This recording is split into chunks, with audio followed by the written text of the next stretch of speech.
जय आदिवासी। तो हम जो भी अनजाने जाने में पहले जो मेरे साथ में गलती हुई, लेकिन हमको अभी के तौर पे हम जो मेरे साथ में गलती हुआ था उस गलती से हम 5 साल की जेल की कारावास में रह चुके थे। वहां पे हमारे न्यायालय हमको गुनाह साबित नहीं कर पाए और हमको 5 साल प्लस में वहां से रिहा कर दिए। जब मैं केंद्रीय कारा होटवार जेल में 5 साल रहा और वहां से निकला 2019 में। उसके बाद में 2020 से मैं संविधान पकड़ा और संविधान के माध्यम से चलना शुरू किया और हर गांव में जा जाके संविधान, हर नवा व्यक्ति युवक को संविधान पकड़ाने की काम किया। लेकिन आज हमारे जो पढ़ा सातपड़ा दोलीचा, इसके माध्यम से और पूरे छोटा नागपुर के जितने भी पढ़ा के माध्यम से हम यहाँ पे हमारे सातपड़ा दोलीचा गांव कोयनारा जो 56 एकड़ 66 डिसमिल जो जमीन थी और उस जमीन में पहले का जो जमींदार था उसका शासन चलता था, लेकिन जमींदारी शासन खत्म हो गया 1955 में और हम युवा संघ भारत में जुड़े और संविधान के माध्यम से और युवा संघ भारत की जो इंचार्ज के माध्यम से मुझे ज्ञान मिली कि जमींदारी जो शासन था 1955-56 में खत्म हो गया। तब हम लोग सोचे पूरे पाढ़ावासी लोग कि अब जमींदारी शासन खत्म हो गया तो ये जमीन किसका होना चाहिए? हमारे पढ़ा की जमीन होना चाहिए। तब हम लोग जाके वहां पे पढ़ा की जो जमीन थी उस जमीन में जाके हम लोग बैठे और जिस जमीन को दवा कर रहा था जो राजा सहदेव परिवार का था, तो उस राजा को हम लोग बुलाए वहां पे और पूछे कि जमींदारी शासन खत्म हो गया पर भी आज आप यहाँ पे शासन कर रहे हैं। लेकिन राजा ने बोला कि हम शासन नहीं कर रहे हैं, यहाँ के लोग हमको जमीन में जो जोतकोड़ करता था, जो जोतकोड़ करता है, वही लोग हर साल यहाँ पे हमको टैक्स के रूप में धान, उड़ीद, मड़ुआ जो भी गोंदली है उसको दिया करता है। लेकिन हम वहां पर पूछे पूरे गांव को कि क्या आप लोग अपना मन मर्जी से देते हैं, अपना सहमति से देते हैं? लेकिन उस गांव के लोग बोले कि नहीं, राजा का एक यहाँ पे मुहिम है, उसका जो ब्राहिल है उसके माध्यम से सभी कोई खेती उती करता है और ब्राहिल जो बोलता है वही यहाँ पे होता है। गांव को उस ब्राहिल, उस राजा उस ब्राहिल को इतना पावर दे दिया था कि ब्राहिल उस गांव में जो मन चाहे सो करता था, पूरे गांव का कहना था।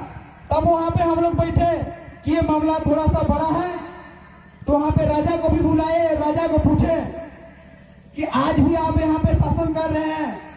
लेकिन राजा बोला कि हाँ ये लोग मर्जी से देता है, लेकिन भीतरी भीतरी क्या करता था, इब्राहिम को अपने हिसाब से चलाता था। तब वहां पे एक पढ़ा सभा रखा गया और उस पढ़ा सभा में राजा को भी बुलाया गया और राजा को पढ़ा की ओर से क्वेश्चन किया गया। हमारे कुछ पढ़ा राजा लोग थे वहां पे। पढ़ा राजा लोग बोले कि यहाँ के आप राजा हैं तो आप बता दीजिए कि इस गांव के देवी देवता कहाँ है, इस गांव के दौरादेश्वरी कहाँ है, ये गांव के पहान पुजार खेत दोइंदार कहाँ है। लेकिन उस राजा का बोला कि ये हम बता नहीं सकते। तो नहीं बता सकते तो ये गांव में आप किससे शासन चला रहे हैं? तो बोला कि मेरे पास कागज है। तो हम लोग बोले कि ठीक है, आपके पास अगर ऐसा कोई कागज है उस कागज को आपको लाना होगा। तो बोला कि हाँ एक डेट बनाओ, हम उस डेट में लेके आएंगे। लेकिन हम लोग भी बोले वहां उधर। उसके बाद में बोले कि अगर आप नहीं लेके आते हैं कागज तो फिर से यहाँ पढ़ा क्या करेगा, पूरे गांव क्या करेगा, जोताई कोड़ाई करेगा। तो बोला कि हाँ मंजूर है, मंजूर है बोला। तब उसको 30 तारीख को हम लोग बुलाए, लेकिन उस राजा नहीं आया। तब वहां पे पूरे गांव सहमति से और पूरे पढ़ा के लोग पूरा क्या किए, जोताई कोड़ाई किए, जो 56 एकड़ 66 डिसमिल है उसमें। उसके बाद में 3 जून को यहाँ लापुर के जो थाना प्रभारी था संतोष कुमार यादव, क्या एक भोले नाम का जो कोयनारा का एक लड़का है, उसको गोली मारने का भी धमकी दिया। तब वो बोला कि सब कोई आओ, हमको बड़ा बाबू ऐसे ऐसे बोल रहा है, गोली उली मारेंगे बोल रहा है। तब वहां पे हम लोग सब गए। उसके बाद में राजा को भी बुलाया गया कि आप भी आइए, और प्रशासन भी बोला कि राजा आ रहा है, आप लोग सब वहां पे बैठो, हम भी आ रहे हैं। उसके बाद में हम लोग सारे पाड़े वाले लोग वहां पे इकट्ठा हुए। करीब वही 9-10 बजे आसपास का समय था, 3 जून का दिन था। जब उस समय हम लोग वहां पर सब पहुंचे तो हम लोग वेट करने लगे कि जो जमीन का दावा कर रहा है उस राजा कहाँ है। तब बोलने लगे कि अभी तक नहीं आ रहा है। तब बोले उसके ब्राही को कि आप फोन लगाइए। तब वो फोन लगाया। उसके बाद में उसका फोन को लाउड स्पीकर किए तो डायरेक्ट बोला उस राजा कि हमको लापुर थाना प्रभारी संतोष कुमार यादव मना किया है, हम यहाँ पे देख लेंगे, ऐसे बोला। तब वहां के लोग बोला और पूरे पढ़ा लोग बोला कि आप बीच में गलत कर रहे हैं, हम संविधान से चलने वाले लोग के साथ आप छल खपट कर रहे हैं, हम संविधान आचरण से चलने वाले लोग से आप छल खपट कर रहे हैं। तो वहां पे प्रशासन क्या बोला कि ये गोल कुकुर लोग सुधरेगा नहीं, ये लोग को अकल नहीं है सलाह लोग को, और यहाँ पर संविधान से चलने का ये लोग करा, मतलब संविधान का हर चीज को क्या किया, उल्लंघन किया। और प्रशासन उस दिन जो संतोष कुमार यादव था बेवर्दी में आया था और अपने साथ में 3 लेकर आया था बंदूकधारी, 3 बंदूकधारी लोग आया था। उस समय वहां पर गांव वालों ने बोला कि आप यहाँ पे आके राजा को मना किए और यहाँ पे आप रंगदारी भी कर रहे हैं, आप संविधान भी नहीं मान रहे, और मेरा पढ़ा को और मेरा ग्राम सभा को आप क्या कर रहे हैं, चैलेंज भी कर रहे हैं, और हम मेरा ग्राम सभा को भंग भी कर रहे हैं। तब वहां पे क्या बोला प्रशासन, मेरा जो करना है कर लो। वहीं से उग्र हो गया, बोला कि चला रे गोली। तब वहां पे उसका एक फौज था जिसका नाम था आलोक जॉन टपनो, लंबे से था उसका एक फौज। वो अंधाधुन गोली चलाना शुरू किया। पहले तो फायरिंग किया ऊपर में, उसके बाद में दूसरा फायरिंग में जतरू मुंडा को लगा, जिसका गांव पड़ता है जतालिया कुसुमटोली। और तीसरा फायर में कोयनारा गांव की एक महिला है जिसका नाम है बीरेसुराम, उसका हाथ में गोली लगा। तब वहां से पूरे ग्रामीण वहां पे, पूरे जनता वहां पे, पूरा वहां के पड़ा उग्र हो गए। तब वहां पे लाठी डंडा हुआ, तब जाके उसका सिर माथा में लगा, नहीं तो कोई नहीं मारता उसको। इतना हुआ था। तो आज हम लोग इस देश में संविधान की बात कर रहे हैं, संविधान को गांव-गांव में पढ़ाने की बात कर रहे हैं, संविधान को गांव-गांव में नवा युवक युवती को हाथ में थमाने की बात कर रहे हैं। तो आज हमें क्या बोला जा रहा है, नक्सली बोला जा रहा है।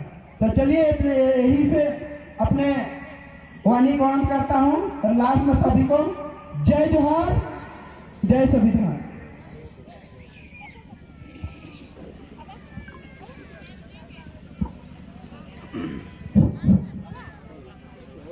सबसे पहले तो यहाँ उपस्थित जितने भी गांव के हैं उन सभी गांव के पुरखों को और यहाँ उपस्थित सभी उनके वारिसदारों को और वारिसदारों के तरफ से उन पुरखों को सब मिलके जोहार।